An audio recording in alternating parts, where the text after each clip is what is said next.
Namaste everyone. Today we are going to discuss about definition of instruction, mnemonics, opcodes, operands, and types of instruction formats with examples. Let's start our topic.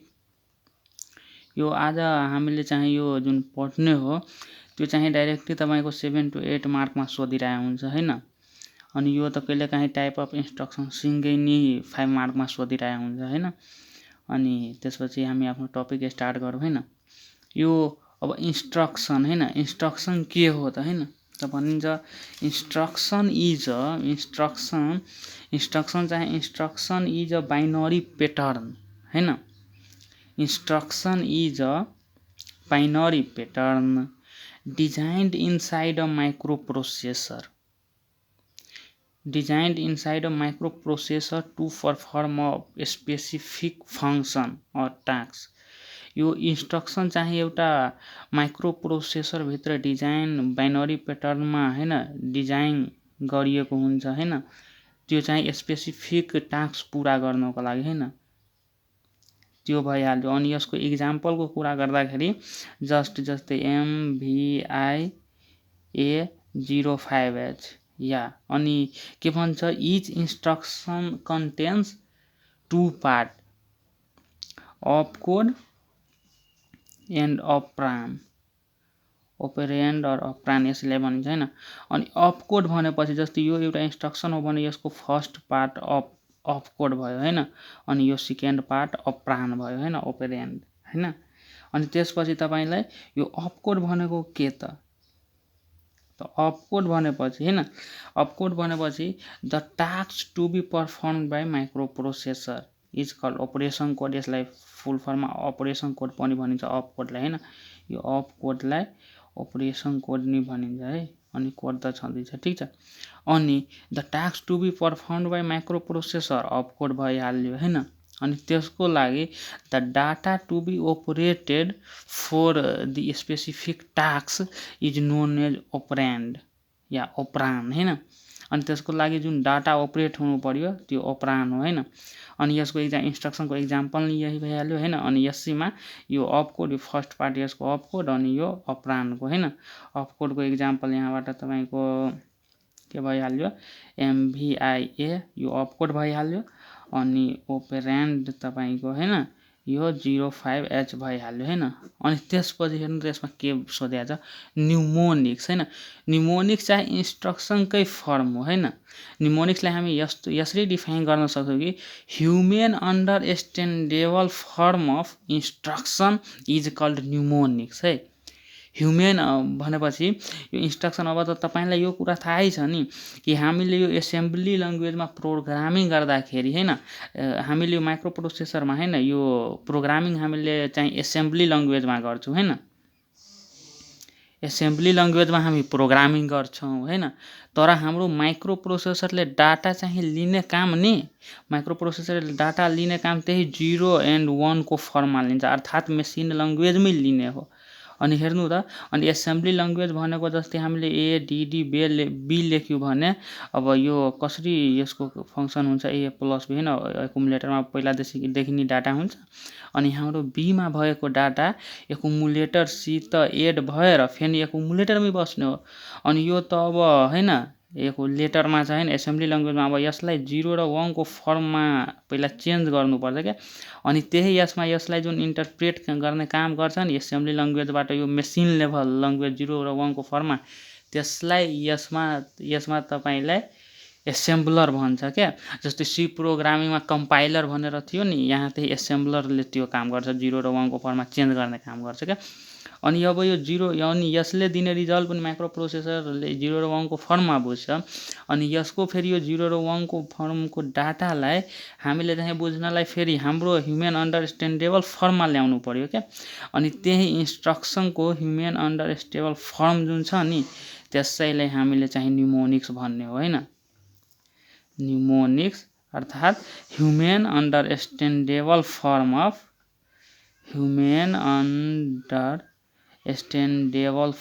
Of instruction is known as mnemonics. Example त त्यही भइहाल्यो होइन, अब त इन्स्ट्रक्सनै हो यही होइन, 05H होइन भइहाल्यो। यही कुरा मैले त्यसमा पनि लेखिदिएको छु होइन, भने तपाईँले त इक्जाममा यो लेख्नु पर्ने होइन, त्यही कुरा मैले सब यसको भनिदिएँ। इन्स्ट्रक्सनको निबन्ध दिएँ होइन, इन्स्ट्रक्सनको निबन्ध यो बाइनरी प्याटर्न हो भनेर। यी चिज यो 2 पार्ट हुन्छ अप कोड अनि उपरान्त the task to be perform microprocessor op code भयो, डाटा टु बी अपरेटेड अनि त्यो टास्कको लागि त्यो अपरान्ड भइहाल्यो होइन। यसको अनि इच इन्स्ट्रक्सनको स्पेसिफिक हेक्स कोड हुन्छ है, त्यो हामीले उता प्रोग्रामिङ गर्दा त्यो म हेराउने हो। जबकि हामीले इक्जाममा प्रोग्रामिङ गर्दाखेरि त्यो हेक्स कोड लेख्नु पर्दैन। अब सबैको आफ्नो आफ्नो हुन्छ, त्यो कति मान्छेले याद गर्न सक्छ होइन, त्यो नलेखे नै हुन्छ। तर अब तपाईँले उता प्रोग्रामिङ गर्दा मैले हेराउने हो त्यो कुरा होइन। अनि त्यही human understandable form of instruction is called mnemonics होइन। अनि एउटै यही इक्जाम्पल लिएको मैले MVIA होइन 05H, यसैबाट सबैको भइहाल्यो। यसको काम के हो भनेदेखि अब इन्स्ट्रक्सन सुरु हुन्छ, त्यसमा सबैको भन्ने नि हो सब इन्स्ट्रक्सनको द इमिडिएट डाटा आई आउने बित्तिकै त्यो इमिडिएट डाटा आउँछ भन्ने बुझिन्छ क्या। The immediate data 05H is होइन कपिड टु रेजिस्टर ए होइन, रेजिस्टर एमा ए भनेपछि एकुमुलेटर हो यहाँ होइन, त्यसमा कपी भयो जहाँ कि यो MVIA अप कोड हो होइन, अनि 05H ओपेरान्ड भयो। अनि यही त इन्स्ट्रक्सन एन्ड न्युमोनिक्स यही नै भइहाल्यो होइन। अब यही हाम्रो यो ठ्याक्कै 7 to 8 मार्कमा यहाँसम्म सोध्छ कि कहिलेकाहीँ सर्ट क्वेसनमा यो पनि इन्स्ट्रक्सन फर्मेट सोधिन्छ। अनि अब हामीलाई त्यो योभन्दा पछिको टपिक प्रोग्रामिङ अनि टाइमिङ डायग्रामहरू बुझ्नको लागि यो टाइप अफ इन्स्ट्रक्सन फर्मेट नि एकदमै आउनै पर्छ, त्यसको कुनै विकल्पै छैन। अनि एकदमै इजी छ, त्यो कसरी बुझ्ने भनेर होइन, त्यो म तपाईँले त्यो आइडिया दिइहाल्छु अहिले नि होइन। अनि यो इन्स्ट्रक्सन फर्मेट भनेपछि के, यो फर्मेट भन्ने कुराले के जनाउँछ भनेदेखि कुनै पनि कुरा कुन फर्मेटमा छ त। जस्तै मैले पहिले नि भने नि यो इन्स्ट्रक्सन चाहिँ दुईवटा कुरा मिलेर बन्छ होइन, अप कोड अनि अपरान्ड होइन मिलेर तपाईँको इन्स्ट्रक्सन बन्छ होइन। अनि हेर्नु त यो सुरुमा यसको अप कोडै हुनु पर्यो, यो यसको फर्मेट हो क्या। अनि त्यसपछि अपरान्ड हुनु पर्यो, यो इन्स्ट्रक्सनको फर्मेट भयो। पहिला अपरान्ड हुँदा अनि त्यसपछि अप कोड, त्यो रङ भइहाल्छ। फर्मेटको मतलब सुरुमा अप कोड अनि त्यसपछि अपरान्ड हुन्छ होइन। अनि यसलाई होइन अब त्यसपछि हामी types of instruction on the basis of साइजको आधारमा इन्स्ट्रक्सन फर्मेटको टाइप हामीले पढ्ने होइन। अनि यसको 3 टाइप हुन्छ क्या, 1 byte instruction, 2 byte instruction, 3 byte instruction. अब त्यो कसरी बुझ्ने होइन, अनि त्यसलाई अब धेरै इन्स्ट्रक्सनहरू छ अनि हेर्ने बित्तिकै हामीले कसरी थाहा पाउने यो कति बाइटको इन्स्ट्रक्सन छ भनेर, अब त्यो म तपाईँलाई सिकाउँछु होइन। अनि हेर्नु त यसमा के भनिरहेछ होइन, यो 1 बाइट इन्स्ट्रक्सनले के भन्छ, नामै छ 1 बाइट। 1 बाइट भनेपछि तपाईँको 1 बाइट भनेपछि 8 बिट हुन्छ होइन, यो कुरा त तपाईँहरूलाई थाहै छ। त्यस्तै 1 nibble is equal to 4 bit हुन्छ है, त्यो याद राख्नु। कुनै यो त त्यसै याद राख्न सकिन्छ, कुनै ठुलो कुरा भएन। भन्छ 1 byte instruction use a total memory of 1 byte होइन, यो 1 बाइटले 1 बाइट मेमोरी अर्थात् 8 बिट मेमोरी युज गर्छ होइन। भनिन्छ इन्क्लुड्स अप कोड होइन, opcode and operand in same byte. यो एउटै बाइटमा यसले अप कोड र अपरान्ड दुवै कन्टेन गरिहाल्छ होइन। अनि इक्जाम्पलमा जस्तै मुभ सी कमाए होइन, यो इक्जाम्पलमा ख्याल गर्नु होला। यसमा इक्जाम्पल छ के, मुभ सी कमाए होइन, मुभ सी कमाए जस्तै एड बी होइन, XCHG होइन, CMA। अनि यसबाट तपाईँले थाहा पाइ, यसमा मेन ट्रिक के छ, अब तपाईँले कसरी बुझ्ने हेर्ने बित्तिकै 1 बाइट छ भनेर। अनि अप कोडसित जेनरल पर्पस रेजिस्टरहरू मात्रै हुन्छ भन्ने, त्यो हेर्ने बित्तिकै त्यसलाई 1 बाइट छ भनेर बुझिहाल्नु होइन। या त मात्रै अप कोड छ भन्ने होइन, त्यो नि 1 बाइट हुन्छ भनेर बुझिहाल्नु होइन। अनि न्युमोनिक्सहरू मात्रै हुन्छ भने त्यो पनि 1 बाइट हुन्छ। एउटा त अप कोडसित जेनरल पर्पस रजिस्टर, या त सिधै अप कोड हुन्छ भने 1 बाइट हुन्छ होइन, यसको भइहाल्यो। यो याद राख्नु क्या, अप कोडसित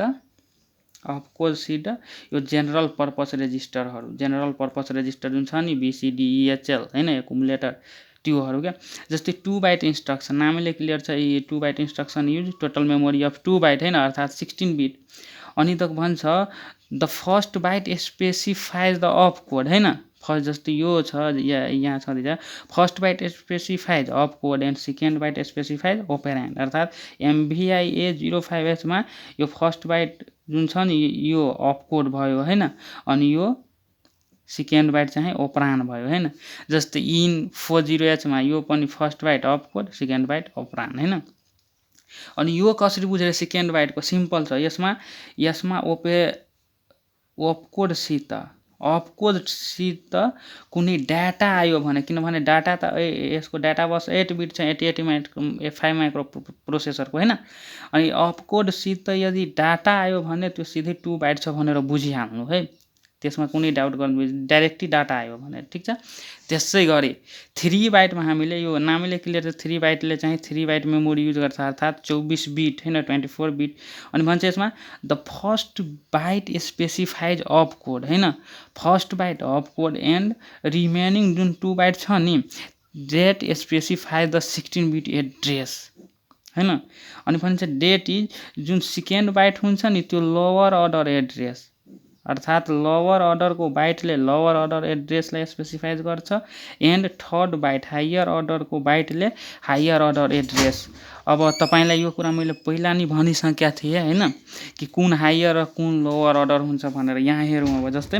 फर्स्ट बाइट त यसको यो अप कोड हेरि नि हाल्यो हैन स्पेसिफाइज गरि नि हाल्यो अनि यसको अब सेकेन्ड र थर्ड बाइटले हायर सेकेन्ड बाइटले लोअर अर्डर अनि यो 2078 जुन छ हैन यसमा यो तपाईको लोअर अर्डर भयो हैन लोअर अर्डरको बाइट अनि यो तपाईको हायर अर्डरको बाइट भयो हैन अर्थात् A15 to A8 यता AD0 to AD7 हुन्छ हैन अनि सेकेन्ड बाइटले चाहिँ तपाईको हैन सेकेन्ड बाइटले यो लोअर अर्डरको एड्रेस के भन्छ त्यो बाइटलाई होल्ड गर्छ हैन लोअर अर्डरको एड्रेसलाई अनि थर्डले हायर अर्डरको ठीक छ यसमा त्यस्तै मैले त धेरै इक्जाम्पल अनि थर्ड बाइटको छ भनेर बुझ्ने कसरी त भेरी सिम्पल तपाईहरुले अहिलेसम्म थाहा पाइसक्नु अपकोडसित कुनै एड्रेस आयो भने के अपकोडसित एड्रेस आयो भने थर्ड बाइट डाटा आयो भने सेकेन्ड बाइट या त जेनरल पर्पस रेजिस्टर या त डाइरेक्टली अपकोड आयो भने हैन त्यो चाहिँ तपाईको फर्स्ट बाइट हुन्छ है यसमा मेन यतिकै ट्रिक छ यो ट्रिक थाहा राख्नु किनभने टाइमिङ डायग्राममा यो कति बाइट छ थाहा पाउनु भएन भने टाइमिङ डायग्राम गर्न निकै गाह्रो हुन्छ क्या अनि यो इजी ट्रिक छ मजाले तपाईहरु गर्न सक्नुहुन्छ यो हैन यो सिम्पल के अनि त्यता एकदमै त्यो यो सबै बुझेपछि एकदमै इजी हुन्छ के त्यही भएर यो मजाले अब बुझ्नु हैन यसमा केही छँदै छैन के अनि एक्जाममा नि सोधिरहेको हुन्छ अब यस्तो क्वेशन सोधे त 5 मार्कमा मजाले 5 मार्कमा सोधिरहेछ त्यो मजाले आउन सक्छ हैन त्यही भएर यो मजाले बुझ्नु हैन यसपछि अब हामी त्यो इन्स्ट्रक्सनमा जान्छौं हैन अनि यो हाम्रो यही छ थ्यांक्स फर वाचिङ हैन अहिलेसम्म यदि सब्स्क्राइब गर्नु भएको छैन भने कृपया सब्स्क्राइब गरिदिनु ताकि मैले बनाएको भिडियोहरु हैन तपाईले सबभन्दा पहिले पुगोस् थ्यांक यू